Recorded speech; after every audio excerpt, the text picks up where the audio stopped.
तो बजट को इसे बना रही क्योंकि इस बजट में कुछ है नहीं। घाटे में इसलिए है क्योंकि सरकार जो है चाहती है कि देश की हर चीज़ जो है घाटे में हो, तभी तो बेच पाएगी। मैं हमेशा कहता हूं कि give a dog bad name and hang him. जब आपको किसी मान लो रेलवे बेचनी है तो रेलवे का ऑपरेशन बंद कर दो। तो इकोनॉमिक सिनेरियो इस देश का इस समय कुछ है ही नहीं, और सरकार जो है झूठे आंकड़े उसे लगाने हैं। तो झूठे आंकड़े लगाने के लिए कोई ज़्यादा कल लगाने की जरूरत नहीं होती। पहले तय कर लो जी ये दिखाना है। तो जैसे चार्टर्ड अकाउंटेंट होते हैं, फर्जी कंपनी होती हैं, फर्जी उनकी जो है बैलेंस शीट बन जाती है, फर्जी उनका ऑडिट हो जाता है। तो ऐसे ही जो है बजट जो है इसी तरह का होगा। और इस बजट में जो है मुझे नहीं लगता कि लोगों को किसी तरह की कोई छूट मिलेगी, सिवाय इस बात के कि ये बजट जो है एक धोखाधड़ी का बजट है जिसका होना ना होना बेकार है। यानी कि हिंदुस्तान में जीएसटी एक ऐसा काला कानून है जिसके ऊपर जनप्रतिनिधि कोई अपनी राय नहीं रख सकते, चाहे वो जनप्रतिनिधि जो है लोकसभा का हो या किसी विधानसभा का हो। दोस्तों आदावर मैं अनीस अहमद खान हिंद वॉइस से आपसे मुखातिब। मेरे साथ है रविंदर कुमार जी, प्रसिद्ध वकील है सुप्रीम कोर्ट के। रविंदर कुमार जी आपको बहुत बहुत खैर मकदम है। रविंदर कुमार जी, बजट आ रहा है जी, आ रहा है। पहले तो ये तो बजट आ रहा है बहुत बड़े उससे कि इसमें ये कटेगा, इसमें ये आएगा, कॉस्मेटिक्स के दाम बढ़ेंगे, स्टूडेंट्स को परेशानी होगी, ये सारी चीज़ें चलती रहती थी। लेकिन अब बजट आ रहा है, बिल्कुल खामोशी से आ रहा है, खामोशी। तो आप कैसे देख रहे हैं इस बजट में क्या होगा? क्योंकि बजट में लाने के लिए तो कोई चीज़ नज़र नहीं आ रही। जीडीपी ईडीपी खर्चे ही खर्चा दिखा सकते हैं, लेकिन हमारी सीतारमण है वो तो लाल का पहले लाल में लपेट के लाई थी बजट, अब किस में लपेट के आती हैं वो देखने की बात है। लेकिन एज ए क्लोजली वॉच करने वाले की हम लोगों ने भी जब बजट आ जाए तो एक हफ्ते पहले से लिखना शुरू कर देते थे। और स्पेशल जिस दिन बजट आता था 4 डिप्यूट होते थे रिपोर्टर। अब ऐसे कुछ हलचल नहीं। तो आप क्या समझ रहे हैं कि बजट किस तरीके से आएगा, कैसे आएगा? देखिए बजट बड़ा चुपके से आ रहा है ना, इसलिए पूछ रहे हैं। नहीं, वो बजट की पूरी भूमिका आप समझ लीजिए। जब बजट बनना शुरू होता था, पहले होता था कि वित्त मंत्रालय के सारे अधिकारी इकट्ठे होते थे, उनकी फोटो आती थी कि वित्त मंत्री ने जो है बजट का हलवा बनाया, और मीठा हलवा होता था। बजट का हलवा अंग्रेजों के ज़माने से परंपरा है कि वो मीठा हलवा से बनाते ताकि मीठा खाकर आप जो है मीठा बजट बनाएंगे, ताकि उसमें कोई बात कड़वाहट वाली ना हो। लेकिन अब जैसे हमारे गुंजन भाटिया जी ने मुझे बताया कि इस बार का जो बजट की कढ़ाई है उसका साइज छोटा हो गया। हाँ, पहले तो कढ़ाई ही होती थी, इतना बड़ा कढ़ा होता था जिसमें कि 500 आदमी खा लें। हाँ, तो अब वो कढ़ाई में आ गया है क्योंकि पूरा स्टाफ खाता था। तो अब कढ़ाई हो गई है छोटी। दूसरी विचित्र बात इस बजट में यह है कि पहली बार एक बजट ऐसा है जो ऐसे गलत समय पे आ रहा है जिस समय पर नहीं आना चाहिए। 26 जनवरी हमारा जो है गणतंत्र दिवस होता है, और 26 जनवरी को सेना की परेड राजपथ पर निकलती है, और उसके बाद हम लोग देखते हैं कि 29 जनवरी को बीटिंग रिट्रीट होती है। बीटिंग रिट्रीट मतलब होता है कि सेना जो अपने मोर्चे पर आई हुई है अब वो अपनी गारद में वापस जाएगी, शांति से बैठेगी। और इसीलिए जो है बैंड बजते हैं, और हमने सबने देखा है विजय चौक पर जो है एक बड़ा समारोह होता है जिसमें जो है बीटिंग रिट्रीट के बाद जो है सरकार के दूसरे काम होते हैं। यानी कि 26 जनवरी और 29 जनवरी के बीच में कोई भी सरकारी कार्यक्रम नहीं होना चाहिए, ये एक परंपरा है। अब मोदी जी जो है वो विचित्र किंतु सत्य वाले आदमी हैं। वो कोई ना कोई ऐसा काम जरूर करते हैं कि उससे लगे कि मोदी जी ने एक परंपरा तोड़ी है। अब परंपरा ये तोड़ी है कि 29 तारीख को जो है बजट सत्र का आह्वान होगा, संयुक्त जो अधिवेशन होगा लोकसभा और राज्यसभा का सेंट्रल हॉल में पार्लियामेंट में, और 29 तारीख को सुबह राष्ट्रपति वहाँ अपनी घोड़े वाली बग्गी में पहले जाते थे, अब अपने जो अंगरक्षक हैं उनके साथ पार्लियामेंट जाएंगे और अपना भाषण सुनाएंगे। उसके बाद जो है तब बजट चलता था। अब जो है 29 तारीख को सुबह पहले राष्ट्रपति जाकर जो है बजट सत्र का उद्घाटन करेंगे, जो कि विघ्न डालता है सेना की परंपराओं में, और उसके बाद 29 तारीख को उसी के बगल में ही जो है विजय चौक पर जो है बीटिंग रिट्रीट होगी। तो ये बड़ी अजीब सी बात होगी कि इसको कैसे मैनेज किया जाएगा, क्योंकि राष्ट्रपति का जो रास्ता है और जो बीटिंग रिट्रीट का जो जगह है वो दोनों एक ही है। अब दूसरा सवाल जो आपने किया कि बजट का सनसनी क्यों नहीं है, बजट को लेकर लोगों में उत्कंठा भी नहीं है, कोई बात भी नहीं है, क्योंकि मोदी सरकार ने जब जीएसटी आया तो उसे बजट की जो आत्मा है, उसके जो प्राण हैं वो खत्म कर दिए। आज के बजट का कोई मतलब नहीं है। बजट क्यों पेश होता था? इसलिए होता था कि ये कहा जाता था ब्रिटेन में लोगों ने पूरा आंदोलन चलाया, और अमेरिका का स्वतंत्रता आंदोलन इस बात का इतिहास है। उन्होंने कहा नो रिप्रेजेंटेशन विदाउट टैक्सेशन और नो टैक्सेशन विदाउट रिप्रेजेंटेशन, कि अगर हमें आप अपनी लोकसभा में प्रतिनिधित्व तो नहीं देते, तो जो बजट आप पास करते हैं, जो कर आप लगाते हैं, हम नहीं देंगे। और इसी बात पे अमेरिका और इंग्लैंड के बीच में जो है झगड़ा हुआ, और तब जो है न्यू इंग्लैंड, जिसे हम अमेरिका आज बोलते हैं, उसके लोगों ने विद्रोह किया, और तब जो है स्वतंत्र अमेरिका की स्थापना 1776 में हुई। अब हिंदुस्तान में भी लोकसभा का और राज्यसभा के बीच में यही फर्क है कि लोकसभा का अधिकार है कि वो टैक्स लगाए, और इसीलिए बजट को सिर्फ जो है लोकसभा ही पास कर सकती है, लोकसभा ही संशोधन कर सकती है, राज्यसभा नहीं कर सकती, क्योंकि हाउस ऑफ पीपल कहलाता है, लोगों का समूह का।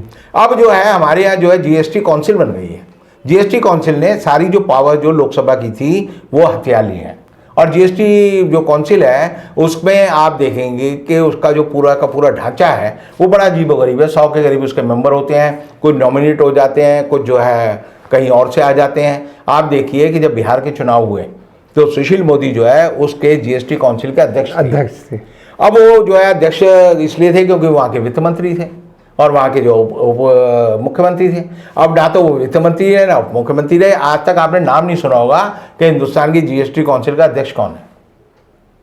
तो एक सबसे बड़ी चीज जो देश में कर की सबसे बड़ी संस्था है, उसको हेड कौन कर रहा है ये नहीं पता, उसकी बैठक कब हो रही है ये नहीं पता, उसका एजेंडा क्या होता है ये नहीं पता। उसकी ऐसी बैठक होती है कि अशोक होटल में बैठक है जी, तो मुझे एक हमारे मित्र बोले जी अशोक होटल जा रहा हूँ। मैंने कहा क्या है? बोले जी जीएसटी काउंसिल का मेंबर हूँ, वहाँ पर जो है जीएसटी के नए रेजोल्यूशन आएंगे। तो मैंने कुछ दिया, उन्होंने कहते हैं हाँ वो कुछ देते हैं वहीं दे देते हैं, और वहीं कहते हैं जी पैसे पास कर दो, हम पास कर देते हैं। यानी कि हिंदुस्तान में जीएसटी एक ऐसा काला कानून है जिसके ऊपर जनप्रतिनिधि कोई अपनी राय नहीं रख सकते, चाहे वो जनप्रतिनिधि जो है लोकसभा का हो या किसी विधानसभा का हो। तो बजट का माहौल तो सरकार ने बना दिया। अब सवाल ये आता है कि बजट में होगा क्या?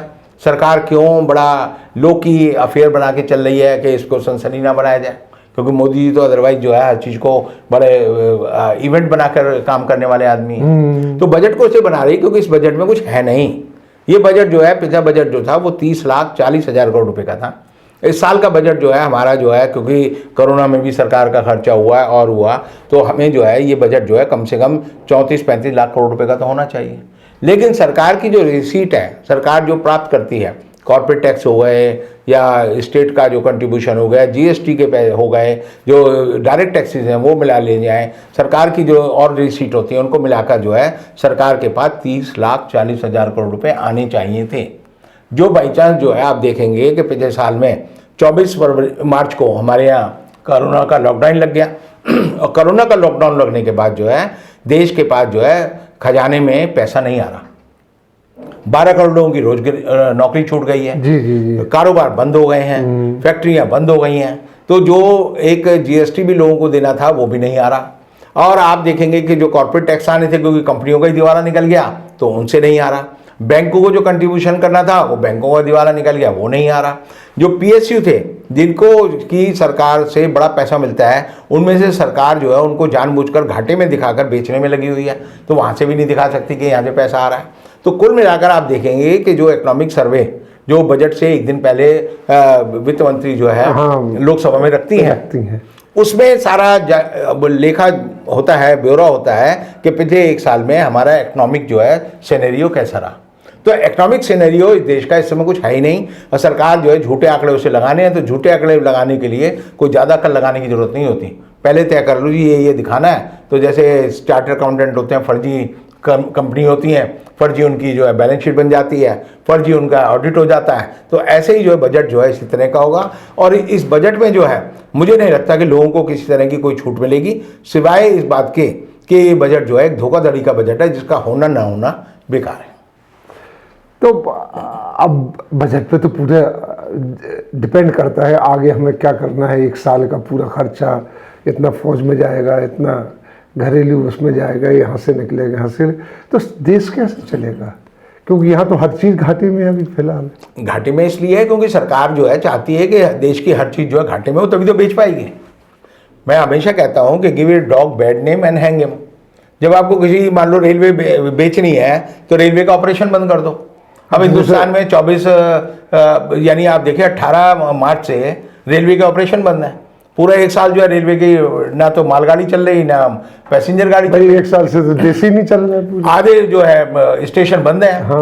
वहां पर ना लोग उतरते हैं ना जाते हैं, वहां पर रेलगाड़ी नहीं आ रही। कई जगह रेलगाड़ियों पे जो है खरपतवार हो गई है, पेड़ हो गए हैं, क्योंकि उनकी मेंटेनेंस नहीं होती। तो जब आपने रेलवे जैसा जो एक पूरा एक डिपार्टमेंट है, जिसको भारत सरकार का एक आर्थिक समानांतर एक विभाग माना जाता था, उसका ये हाल कर दिया आपने। यही हाल जो है एयरलाइंस का है सारे, कि इंडियन एयरलाइंस का घाटा वो कहते हैं 65 करोड़ रुपये से ज़्यादा हो गया, जबकि वो चलती भी है और तब भी सरकार घाटे में रख रही है। जितने होटल है वो नुकसान में चल रहे हैं। तो सरकार जो है इसकी मंशा जो है देश को तरक्की के रास्ते पे ले जाने की नहीं है। तरक्की पे रास्ते पे ले जाना होता तो कहते हैं नए कारखाने लगाएंगे, नए उद्घाटन करेंगे। मोदी जी जो है हर चीज का उद्घाटन करते हैं। तो नई चीज तो बना रहे थे, विस्टा जो बना रहे हैं वो पार्लियामेंट का। विस्टा जो है एक खर्चे वाली चीज है। नहीं तो वो तो नई चीज बना रहे हैं। आप नहीं समझे। वैसे तो राम मंदिर का भी उद्घाटन करके आए। तो राम मंदिर जो है एक तरह से वो उत्पादन नहीं करता किसी चीज, हाँ खर्चे का है वो खर्चे का है। इसी तरह जो है जो सेंट्रल विस्टा बना रहे हैं, सेंट्रल विस्टा प्रोजेक्ट है, उस प्रोजेक्ट के भी मैं एक दो बातें आपको कहना चाहूंगा जी कि मैं वास्तु के बारे में जानता हूं, इसलिए मैं आपको आज ये कह रहा हूं कि जो सेंट्रल विस्टा का वास्तु है वो गलत है। वो वास्तु गलत इसलिए है क्योंकि उसमें नॉर्थ और ईस्ट दोनों कोण जो है कटे हुए हैं, और इसीलिए जो भी आदमी सेंट्रल विस्टा बनाएगा वो उसका उद्घाटन नहीं कर पाएगा जब वो बनेगा। और इसी तरह राम मंदिर का जो उद्घाटन है वो भी एक जो है वास्तु दोष है, क्योंकि उसके नीचे रेत है। और दूसरी बात, जहां राम मंदिर बन रहा है उसके पश्चिम में जो है सरयू नदी बहती है। अगर पश्चिम में सरयू नदी बहती है तो आप देखिए कि उसमें इतनी संकट आएंगे, इतने झगड़े होंगे कि अल्टीमेटली वो वास्तु के हिसाब जैसे से कि अभी रुका हुआ एकदम से रुक गया, रुकता रहेगा। पश्चिम में अगर नदी है तो आप घर नहीं बना सकते, और जो आदमी घर बनाएगा वो बर्बाद हो जाएगा। और मैं ये कह सकता हूँ कि जो वास्तु के सिद्धांत हैं, जो कि हिंदू धर्म के हम कहते हैं, हमारे वेदों में लिखा हुआ है, हमारे अथर्ववेद में पूरी कहानी लिखी हुई है ये बात। अच्छा, तो उसको हम वास्तु का देवता मानते हैं। तो इसलिए जो है वास्तु देवता भी जो है आज के दिन मोदी जी के खिलाफ है। आप देखिए जब से उन्होंने राम मंदिर की स्थापना की है और जब से सेंट्रल विस्टा रखा है, भारत सरकार गंभीर संकट में और गंभीर संकट में रहेगी, क्योंकि सरकार ने सही ढंग से अपनी चीज़ों का नियोजन नहीं किया है।